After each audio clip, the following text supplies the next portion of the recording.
2019 के आखिर में नैब ने एक बड़ी गिरफ्तारी की, इख्तियारात के गलत इस्तेमाल का इल्जाम आयद किया और अब ये केस 2020 में नैब के लिए सबसे बड़ा इम्तिहान साबित होगा, क्योंकि इस केस में जिस शख्स की गिरफ्तारी की गई है वो ना सिर्फ सीपेक जैसे मंसूबे की निगरानी करते रहे हैं, बल्कि सीपेक से जुड़े कई बड़े मंसूबों पर काम भी करते रहे हैं। सीनियर सियासी रहनुमा हैं, अपना कद काट रखते हैं। ये केस नून लीग के सीनियर रहनुमा और साबिक वफाकी वजीर बराए मनसूबाबंदी एहसन इकबाल का है। एहसन इकबाल को नैब ने गुज़िश्ता साल दिसंबर में नारोवाल स्पोर्ट सिटी में मुबैना करप्शन के इल्जाम में गिरफ्तार किया और ये तस्वीर आज की तस्वीर है जिसमें उन्हें असेंबली में पेश किया गया। उस पर यह तस्वीर निकाली गई है। इस वक्त वो अडियाला जेल में कैद हैं। उन्होंने इस्लामाबाद हाई कोर्ट से जमानत के लिए रुजू कर लिया है और पीर को यानी 10 फरवरी को हाई कोर्ट उनकी दरख्वास्त सुनेगी। नैब ने अपना जवाब जमा कराना है, यानी नैब को किसी भी सूरत अपना केस साबित करना होगा और ठोस दलाइल देने होंगे।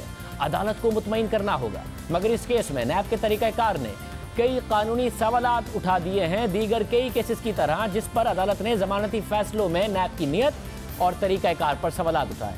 अब तक इस केस में करप्शन का मामला सामने ही नहीं आया है, लेकिन इंक्वायरी स्टेज पर गिरफ्तारी जरूर सामने आ गई थी और नैब की तरफ से जिस तरीके से इंक्वायरी का आगाज किया गया वो भी मुतनाज़े होता नजर आ रहा है, क्योंकि नैब ने जिन इब्तिदाई इल्जामात पर एक्शन लिया था और केस का आगाज किया था, नैब उनसे पीछे हट गया और जो नए इल्जामात नैब ने आयद किए हैं वो नैब के नए तरमीमी ऑर्डिनेंस के बाद बज़ाहिर बेमायनी हो चुके हैं। इस पूरे मामले का तफसील से जायजा लेते हैं और तहकीकात आपके सामने रखते हैं। 30 अप्रैल 2018 को नैब इस्लामाबाद ने एक एलामिया जारी किया, जिसके मुताबिक chairman NAB justice Javed Iqbal ने भारतीय सरहद से मुबैना तौर पर 800 मीटर दूर 44 एकड़ जमीन पर नारोवाल स्पोर्ट सिटी बनाने और उस पर मुबैना तौर पर कवायद ज़वाबित और सिक्योरिटी खदशात के बावजूद कौम के तकरीबन 6 अरब रुपए खर्च करने की मीडिया रिपोर्ट्स का नोटिस लेते हुए शिकायत की जांच पड़ताल का हुक्म दिया है। नैब ने यह एक्शन मीडिया रिपोर्ट्स पर लिया, जिसमें दो इल्जाम थे। पहला ये कि यह प्रोजेक्ट भारतीय सरहद से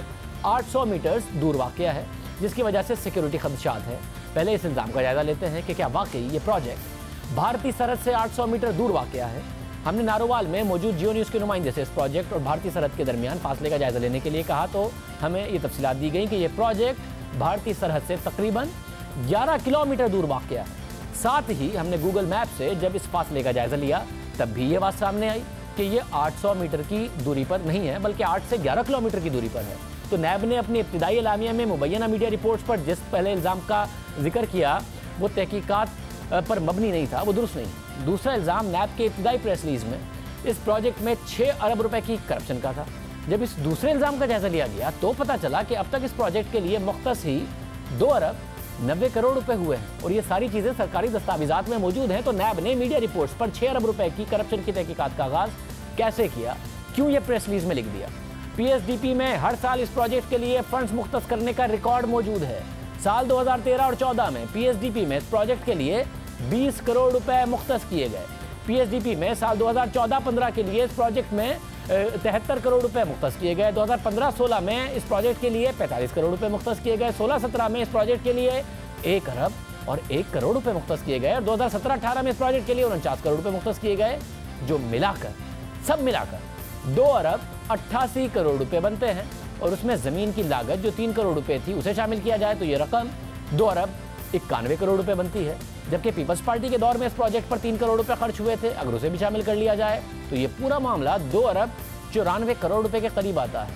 तकरीबन 3 अरब रुपए बन सकते हैं, मगर 6 अरब रुपए तो कहीं से बनते ही नहीं हैं। ये तो खुद हुकूमत के अपने बजट डॉक्यूमेंट के मुताबिक बनते नहीं हैं। पब्लिक डोमेन में सारी दस्तावेजात मौजूद हैं, लेकिन नैब ने इनका जायजा लेने से पहले मीडिया रिपोर्ट्स पर ही 6 अरब रुपए की मुबैना करप्शन पर जांच पड़ताल का आगाज कर दिया और उसे मीडिया में रिलीज कर दिया। दिलचस्प बात यह है कि यह एक्शन मीडिया रिपोर्ट्स पर लिया गया और मीडिया में ही रिलीज कर दिया गया। किन मीडिया रिपोर्ट्स पर लिया गया ये अब तक नहीं पता चल सका। जब इस मामले की तहकीकात कर रहे थे हम, तो हमने नैब के तर्जुमान से पूछा था कि वो कौन सी मीडिया रिपोर्ट्स हैं जिन पर इदारे ने नोटिस लिया, तो उनका कहना था कि यह मामला अदालत में चल रहा है और नैब अपना मौक़िफ़ अदालत में ही पेश करेगा। बहरहाल नैब के 30 अप्रैल 2018 के इब्तिदाई एलामिया के बाद नैब की इंक्वायरी तेज़ हुई। एहसन इकबाल को नैब ने मुतअद्दिद दफ़ा समन जारी किए, उन्हें सवालनामा भी भेजा गया। 23 दिसंबर को जब एहसन इकबाल नैब के सामने पेश हुए तो उन्हें गिरफ्तार कर लिया गया। हालांकि वो मुसलसल नैब के बुलाने पर उसके सामने पेश होते रहे। मुल्क से बाहर उम्रे के लिए गए, वापस आए तो पेश हुए। लंदन नून लीग की मीटिंग में गए, वापस आए तो पेश हुए। उसके बावजूद उन्हें पेशी पर गिरफ्तार कर लिया गया। 24 दिसंबर को नैब ने एहसन इकबाल को अदालत के सामने पेश किया और इसी अदालत में नैब प्रोसिक्यूटर ने एतराफ़ किया कि एहसन इकबाल पर किकबैक्स या जाती करप्शन का कोई इल्ज़ाम नहीं। ये नैब के वकील ने खुद अदालत को बताया कि उन पर जाती करप्शन का कोई इल्ज़ाम नहीं। जबकि इसी समाअत में नैब प्रोसिक्यूटर और एहसन इकबाल के दरमियान दिलचस्प मुकालमा भी सामने आया।